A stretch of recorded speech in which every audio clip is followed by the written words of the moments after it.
Hi, this is Randall here in Texas. And I'm Matt, here in Michigan. Today, Randall and I are reviewing a movie from 2020. It is Unhinged.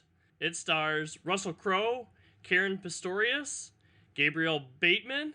It's directed by Derrick Borte, who also directed American Dreamer and The Joneses.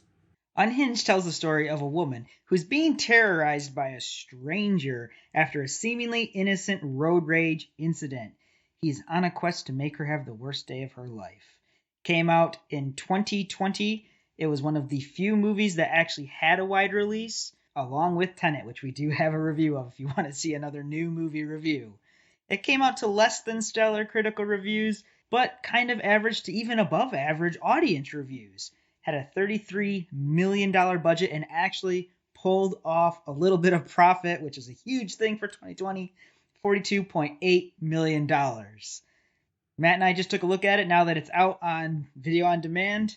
Matt, what do you guys think of Unhinged? So, I think Unhinged has a really good premise, and I really like at least one of the performances in this movie.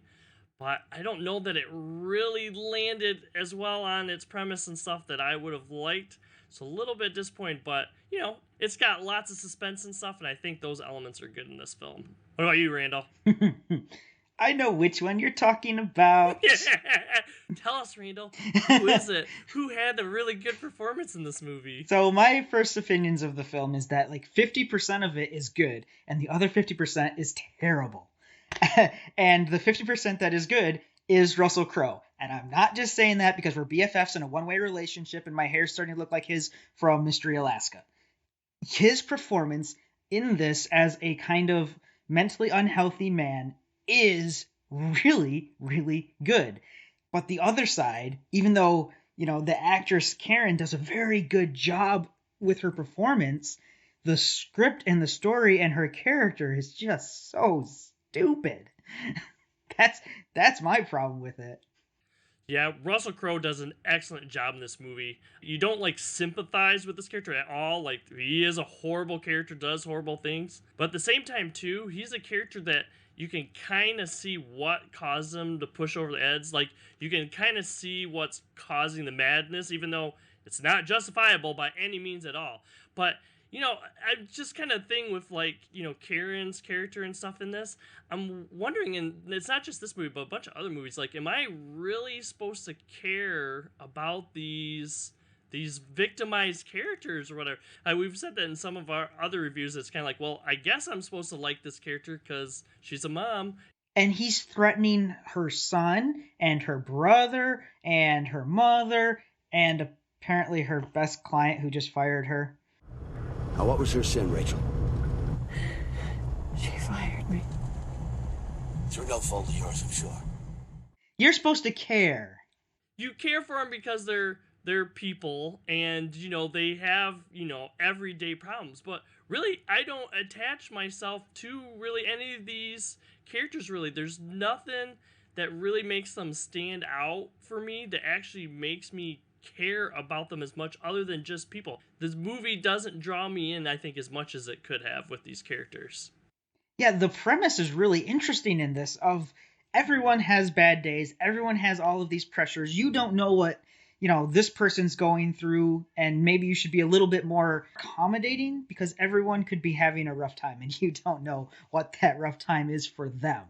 And that part of the premise works really well.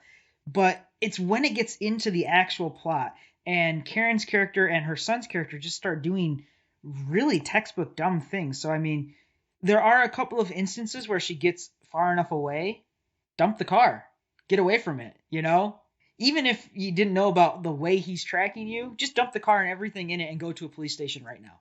And she doesn't do that. And then later, she goes to pick up her son because he's threatening to kill her brother, who he's going to kill anyways, I'm like, are you dumb enough to pull your kid out of a protected school where the cops are on the way? Her character, no matter how well she acted it, just makes a really weird mistake after a really weird mistake after a really weird mistake. And that took me completely out of the movie. Why are you doing this? Well, I don't even think she like stays true to herself really in this movie either. Like how it's written, the character, like, is she smart? Is she dumb? Is she a mix of the both? Like, we have different times where in the movie we're supposed to believe that she's either really dumb and that's the reason things are still going, or that she's really smart or whatever at the end. Randall, do we ever find out what Plan B was? What the heck was Plan B at the end there? Starting now, we stick to our plan. Our backup plan. I don't even know what Plan B was. See, at the end, it's just still more of the same tropey stuff. It's so weird because, all right, they go to a well set up, like legitimately well set up plot point at the beginning where, oh, even I get lost in that cul-de-sac, basically. And I'm like, all right, now that you've got him lost, why don't you double back and go out of there? Because now he's lost. And you're like, nope, gonna go to the house. Okay, well, now that your son is safe at this house that he knows nothing about, why don't you take your car and go distract? Nope. None of that. Like, why aren't you taking common sense steps? We have to do the Fortnite strategy or whatever that her son brought up in the beginning of the movie, too. That was a terrible plot point. The cul-de-sac was a really good plot point. The Fortnite thing was a stupid plot point. At the beginning of the movie, they set her character up, like you said, as kind of this dichotomy of personalities, but that she is kind of habitually late or habitually letting people down, and whether that's a result of her divorce or that's just the way she has always been, it plays a certain role in why she gets into the situation she's in with Kurt Russell's character. Not Kurt Russell. Russell I'm Crowe. getting my Russells confused. Where she's just running late and she's behind and she's stressed and she just hammers on the horn, and he kind of in one of the most stressful, tension-filled scenes pulls up, asks to roll down the window, and of course the window doesn't go back up because it's an old 90s Volvo. and he's just like, well, you're right. I was a little bit, and I'm sorry. And he gives her a more or less heartfelt apology, and he's just like, can you say you're sorry back? I don't have anything to apologize for, sir. And that kicks off the rest of the story. I'm like, up to that point, I was okay with just like, I'm like, okay, now this is interesting. Now you got me. I'm good. And then, like, you couldn't give him like even a moment of, yes, I'm sorry, I accept that. Nope, just another stupid mistake.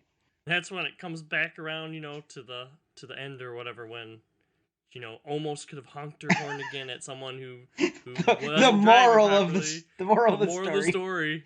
Yeah, don't honk your horn. It's a good decision not to honk your horn there. Yeah, and this movie's not actually that long. It's about an hour and a half long, and I'm like, wow, there's a lot of cleanup. There's a lot of stuff that happened in here that's gonna need maybe some counseling or any sort of realistic touches. And they're just like, oh, your brother survived being set on fire. Now you can go see him.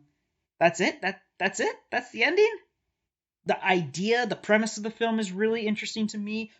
Russell Crowe's. I almost said Kurt Russell again. Wow. Getting my Russells really confused today. We like Kurt Russell. It's the morning. I do like Kurt Russell a lot, but I like Russell Crowe a lot. So, I love his acting. In fact, I think all the actors did a really fine job. I just think that, Karen's character and even the son's character, who's Gabriel, even his was just really poorly written and makes stupid mistakes. And that's just something I just couldn't get over.